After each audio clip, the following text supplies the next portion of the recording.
بحث امروز ما در مورد موسیقی دامبولی آقا، دامبولی یا 6 و 8 که همیشه ما از بچگی گوش میکردیم و کسی هم نیست که بدش بیاد واقعا. 6 و 8 چیه جواد؟ من 6 و 8 دوست ندارم. تو غلط کردی، تو هم دوست داری. آقا ما هممون از بچگی این موسیقی دامبولی اصلا باش بزرگ شدیم و هرچند یه موقعی هم خوشمون نیامده اما همیشه تا شنیدیم بشکنه رو باش زدیم و اینکه یه جوری در خون ماست، در خون ما ایرانیا، در اون کروموزوم ما، در DNA بدن ما نهادینه شده و چیز بدی هم نیست. حالا یه سبک برای خودش، این همه سبک موسیقی دامبولی همون گوشه برای خودش داره دامبولی میکنه، خب هیچ ایرادی هم نداره. کی هست که بدش بیاد؟ آقا این موسیقی دامبولی ما بچه بودیم بابامون همیشه تو ماشین چی میذاشت؟ شب که رو شوره، شب ماه و نوره، با یار قرار گذاشتم دید کرد راهش دوره. مامانمون تو ماشین چی میذاشت؟ اون شکل و شکایت و اون گوشه و کنایت و جاده چالوس میرفتی شما چی گوش میدادی؟ میخوام برم دریا کنار هنوز قشنگه. تو تولدا چی گوش میدادی؟ و تو عروسیا یه دختر دارم شو نداره. وقتی میرفتیم مشهد زیارت، پارسال بار دست جمعی رفته بودیم زیارت. وقتی میرفتیم دبی سیاحت، بیا با هم بریم سفر دبی منو با خودت ببر دبی. یکی از افرادی که سالهای سال برای موسیقی دامبولیا ما تلاش کرد آقای شهبال شب‌پره بود که سعی کرد دامبولیا به همه سبک موسیقی بچسبونه، حتی به موسیقی بتوون.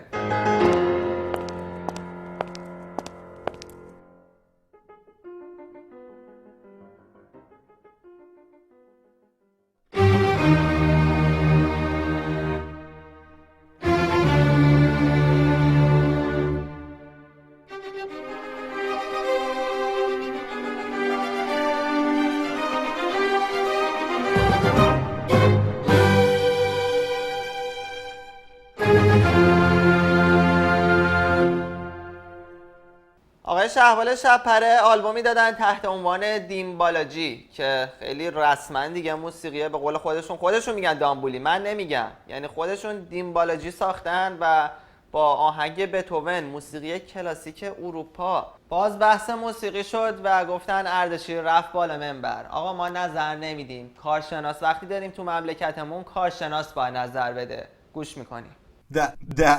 در آینه این که گفته میشه یا بعضا شنفته میشه که باید توی موسیقی فارسی نوآوری و خلاقیت وارد کرد و ما به طرز کسالت باری آخ یه دوست دختری دارم، شر و شیطون و بلا شهر رو به هم میریزه وقتی که میاد. گیر کردیم توی موسیقی خالتور واسه اینه که اینا فرهنگ فارسی رو نمیفهمن، نمیدونن که این موسیقی با خون و جون ما عجین شده، هم گوشمون بهش عادت کرده هم جای دیگه‌مون.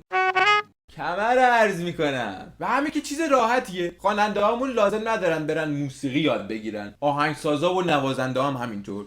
خیلی سریع با یه استعداد میتونن وارد بازار کار بشن و از فاز مصرف کنندگی برسن به مرحله تولید، اونم تولید انبوه. محتوای آهنگا هم خیلی ساده و ملموس و مردم پسند. این مسئله کارو برای من و توی شنونده هم راحت میکنه. شعر خیلی سختم لازم نداره که بخوای فکر کنی و ذوق داشته باشی و همین حرفای کوچه و بازار رو میشه گرفت. حالا خدا بکنی ناش چی شده؟ کسی نگاهی کرده تو رو ازش یه ترانه ساخت، رو حال و هوای ریتمم خوند. حالا ریتم و وزن و قافیه‌اش هم جور نشد، خب نشد، این خودش میشه نوآوریش. طی سالهای اخیر جنبش‌های مختلفی در ایران شکل گرفتن که یکی از جنبش‌ها جنبش دامبولیزم به پرچمداری آقای ساسی مانکن در ایران بود و پیروان ایشون آقای حسین مخته، علیشمس، اشکین 2098 بیا در ایران شکل گرفت که آقا اینا یه موج جدیدی ایجاد کردن و به قول خودشون رپ 6 و 8 میخونن که حالا نمیدونیم هر تون خوندنی رپ میشه یا هر نوع دامبولی 6 و 8 میشه. ما این آخر نفهمیدیم، خودشون هم نفهمیدن، هیچکی هم نتونست برای ما توضیح بده که 4 کلمه بیایم اینجا یه چیزی بگیم که معنی بده. اما آقای علیشمس چند تا آهنگ جالب دارن که خب ایشون 4-5 سال پیش شروع کرد کاراش با اسکی کردن، مثل بقیه شروع شد و مشکلی هم نداره، همه اسکی میکنن. خب علیشمس هم اسکی بکنه.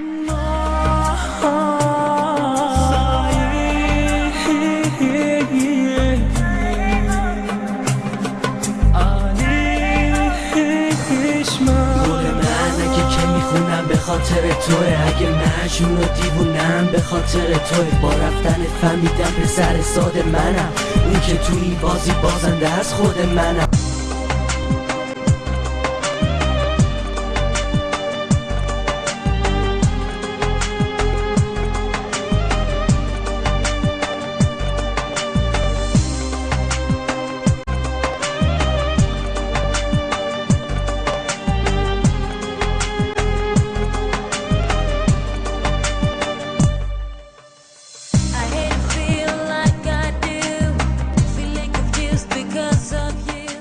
اما یه چیز خیلی جالبی هست.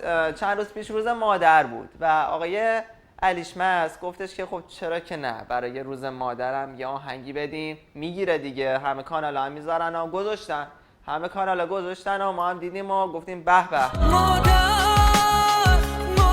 خوبم، اسم تو رو به قلبم میکوبم. آقا ما این ویدیو رو دیدیم، گفتیم دم علیشمس گرم، یه آهنگ مادر خون، چیزی که خب به هر حال حرکت قشنگی آدم در مورد مادر آهنگ بخونه. اما یه جا کار میلنگه. آقا یه منبع خیلی موثق به ما گفت که این آهنگ علیشمس نیست. یعنی مال کیه؟ بذار براتون میگم. شعر مال سعید کرمانیه، آهنگساز آقای نیما علامه هستن و خواننده هم آقای میلاد کیانی. حالا علیشمس این وسط چی کار کرده ما نمیدونیم. آخه به چه قیمتی میخوای معروف بشی؟ یعنی فقط اومدی توی ویدیو لب بزنی؟ یا باره خب تو ویدیو هم میگفتی ای بی بیاد فقط اسم علیشمس رو بزنن. جون نگاهاشو کرد و من بهش هیچی نگفتم، با نگاهم همش بهش آقا گیر نده میگفتم. مردی که انگار شعور نداره میبینه که کنارش نشستم، ای داره زود میزنه علامت میده خب منم چشامو بستم. برو برو برو برو دور زده تو سینه یه دوست دخترم و حالشو بد کرده. خوبه شد خوبه شد لا لا لا لا لا لا لا لا دماغ تو شکستم. من 1 هفته فکر کردم که به تو چی بگم برای ساختن این ویدیو، هنوزم نفهمیدم چی باید بگم. خدا وکیل خجالت میکشی؟ به بچت چی میخوای بگی؟ آقا هی میگن احترام بذار، درست انتقاد بکن. من چه انتقادی میتونم از تو بکنم؟ آقا جان موسیقی بخشی از فرهنگه، مثل رسانه که فرهنگ سازی میکنه، موسیقی هم میتونه فرهنگ سازی بکنه. این چه فرهنگ سازی شما میکنی؟ کم ایرانی‌ها تو کلابا دعوا میکنن، هر جا برو پرژن نایت باشه آخر شب دعواست. بعدم هر کی که کنار تو بود نشسته بود که مال تو نیست. این چه ویدئوی ضد زنیه؟ آقا زمان قیصر به خدا گذشت دیگه. گذشت اون موقع که میرفتن تو کافا دعوا میکردن، الان میرن تو کلاب دعوا میکنن و متاسفانه مردم هم با این آهنگا میرقصن. یعنی زمان شادی مردم میرن با آهنگ دعوا، نمیدونم مال منه و مال تو نیستا، نگاه نکن زل نزن، اینا میرن با اینا میرقصن. نکن تو رو خدا این فرهنگ لومپنیزم، این تبلیغ اراذل اوباشی از فرهنگ موسیقی ما بکش بیرون. قربونت خیر ببینی. مرسی. حالا حرف زدن در مورد موسیقی دامبولی دلیل بر این نیست که ما از دامبولی بدمون میاد. چی اومد از آسمون؟ نه من نمیگم این کاور آلبوما، میگم خوبم، میگم خیلی اینا عالین. بار رسید، محموله برامون رسید. وای شماره 5 آقای مرلین والس. ایشون در ایران هستن، اسم انگلیسی گذاشته چون با کلاسه و در ایران یه چیزایی کلاس حساب میشه. مثلا شما میری کافی شاپ نباید کاپوچینو تا کامل بخوری، باید نصفه بخوری، کلاس داره. باید اسمت خارجی باشه، خواننده‌ای باید اسمت خارجی باشه، خارجی کلاس داره. ببین بعد آقای مرلین ولس اول از همه اون فروهره تو حلقم. ببین شما که فروهر گذاشتی احتمالاً اینا نماد آریایی بودن میدونی دیگه، چرا اسمت پس انگلیسی گذاشتید؟ شماره 4 آقای حامد فرد ایشون خیلی کارش درسته، تنها چیزی که میتونم در موردش بگم آقای حامد فرد کارشون درسته. شماره 3 آقای مهدی محمدی عزیز دلم، ایشون عکسشو توی آتلیه گرفته آقای مهدی محمدی و یه تکنولوژی جالب فتوشاپ هم زدن ایشون. و ببینید اینجا این قسمت رو شما دقت کنید، مهدی محمدی با همون ام استفاده کردن. مهدی جان خیلی قشنگه کاور آلبومت. و شماره 2 آقای فرید نادری. فرید جان اون گیتار الکترونیک با دسته تو حلقم، آهنگای شهرام شب‌پرست یادتون میاد که همیشه با دور میرسه آهنگای شهرام شب‌پرست یادتون میاد که همیشه یه گیتار توش بود، شهرام گیتار میزد.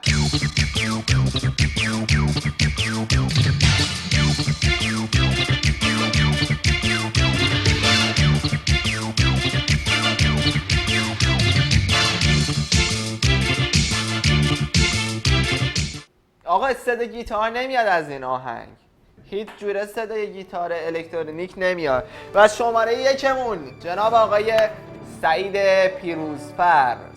پیروزفر با اسنوبورد عکس گرفته برای کاور آلبومش. هیچ اشکال هم نداره آقا، ما عاشق خلاقیتیم، مخصوصا خلاقیت زیرزمینی‌ها و خیلی کارت درسته.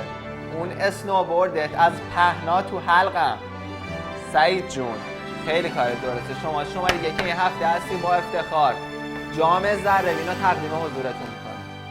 خب ما هر هفته نظرات شما رو میخونیم، خیلی مهمه برامون که چی فکر میکنید در مورد برنامه. آقایی به اسم حسین برای ما ایمیلی فرستادن و یه اسکرین شات از برنامه گرفتن و گفتن که در برنامه شما نمادهای شیطان پرستی و فراماسونی وجود داره و ایشون علامت زدن برای ما و گفتن که جریان اینا چیه. یه تک چشم اینجا دیدن که عکسش رو برامون فرستادن، گفتن نماد فراماسونیه و این دوتا شکلک هم سر اینا بریدن به ته این چسبوندن، گفتن این نماد شیطانه. و اینجا یه بز دیدن ایشون، این بز هم نماد شیطانه و یه بز هم من اینجا میبینم که اینم نماد شیطانه. بیلاخه به این بزرگه ندیدی شما، این بیلاخه هم نماد شیطانه به نظر من. و یه بابایی میگفتش که بیلاخ از این بزرگتر نبود به ما بدی. عزیزم این بیلاخ نیست، این لایکه. اون زمانی که ما دوغا به کوکاکولا فروختیم، بیلاخ هم به لایک فروختیم. حالا من میخوام به شما نشون بدم که ما اینجا روی ستمون چی داریم دیگه، که ما شیطان پرست نیستیم. اولا اینا گفته بودن تک چشمه، بعد دیگه چی دیده بودن دیگه؟ این بز من بیارم از اینجا، این دوتا هم که پیداست چیه دیگه. این فقط من بز و تک چشم آوردم خدمتتون عرض کنم که کارگردان جا این تک چشمو بگی بابا، این یه ساعته، نه ساعت معمولی، یه ساعت ملوسه. ببین از این ساعت هست که صبح زنگ میخوره اینجوری میشه. این کجاش اینه؟ این تک چشم چیه بابا؟ به خدا همینه، عوضش هم نکردیم. اینا اینجا و این بز این بوده. قضیه را یه جوری دایجون ناپلونی شده. بابا اینقدر خیال پردازی نکنیم به خدا. لیوان نشسته، جوراب نباخته، شلوار سیبیلیون، اخلاق بوگندو. ای وای همه چون کهنه شده. وقتی چه کاری کنیم، جاروها رو هوا کنیم، ابرا رو بالیم بشوریم، آسمون رو آسفالت کنیم، خیابون رو اتو کنیم، درازا رو کوتاه کنیم، خپلا رو جدا کنیم، بذاریم مهندس بره سراغ کارش. مدرسه، مغازه، دکه، حجره، خونه، طویله، همه رو تعطیل کنیم، جشن بگیریم، قلبمون رو جارو کنیم، زندگی رو صدا کنیم، تو سر هم گل بکاریم، یه خونه نو بسازیم. هر هفته ما در برنامه مسابقه داریم، یه عکسی نشون میدیم یا یه سوالی میپرسیم و از بینندگان هفته قبل خواستیم که به ما بگن این عکس مربوط به چه کسیه.